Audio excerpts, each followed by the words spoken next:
এই সময়টার কালে খুব ব্যস্ত থাকে কৃষক, কারণ সামনে তরমুজের সিজন।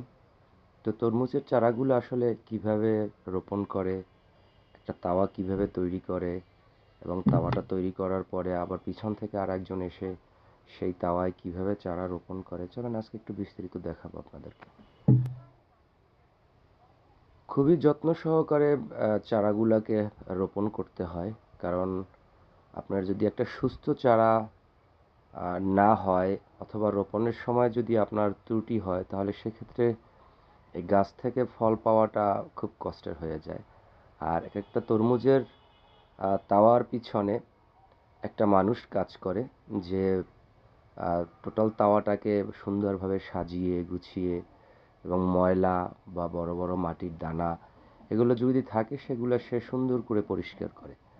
এবং পরিষ্কার করতে গিয়ে দেখা যাচ্ছে যে বিশেষ করে খড়কুটা যেগুলো থাকে এগুলা সুন্দরভাবে যদি পরিষ্কার না করে, সেক্ষেত্রে এই চারাটা তো ছোট, এবং ছোট চারাটা যখন আপনার বড় হয়ে উঠবে, তখন যাতে কোনো বাধা বিপত্তি না আসে, নিচ থেকে কোনো ময়লা অথবা ঘাস, কোনো ধরনের আবর্জনা না থাকে, সেজন্য ও খুব যত্ন সহকারে তাওয়াটাকে রেডি করে।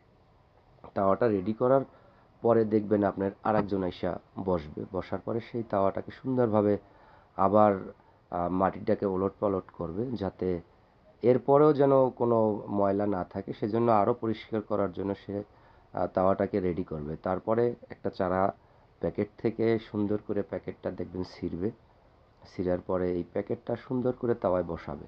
এই চারাটা বসানোর সময় তাদের যে স্পর্শকাতর দৃশ্য, সেটা হচ্ছে যে মনে হচ্ছে যে মাটির গায়ে আঘাত লাগে, কিন্তু চারার গায়ে আঘাত লাগায় না তারা, এরকমের একটা বিষয় থাকে। খুব যত্ন সহকারী বিষয়টা হলো, আমরা তো আসলে খুব সহজেই একটা তরমুজ পেয়ে যাই, কিন্তু এই তরমুজ রোপণ করা থেকে ফলন অবধি একটা মানুষের কতটা শ্রম এর পিছনে দিতে হয়, আসলে এটা না দেখলে বা না করলে আপনি বুঝতে পারবেন না যে কতগুলা লোক এখানে কাজ করে, প্রতিদিন কাজ করতে হয়, সকাল বিকাল পানি দেওয়া, ওষুধ দেওয়া, স্প্রে করা, এবং এক একটা ক্ষেতে মিনিমাম 10 থেকে 15 জন লোক কাজ করে প্রতিদিন।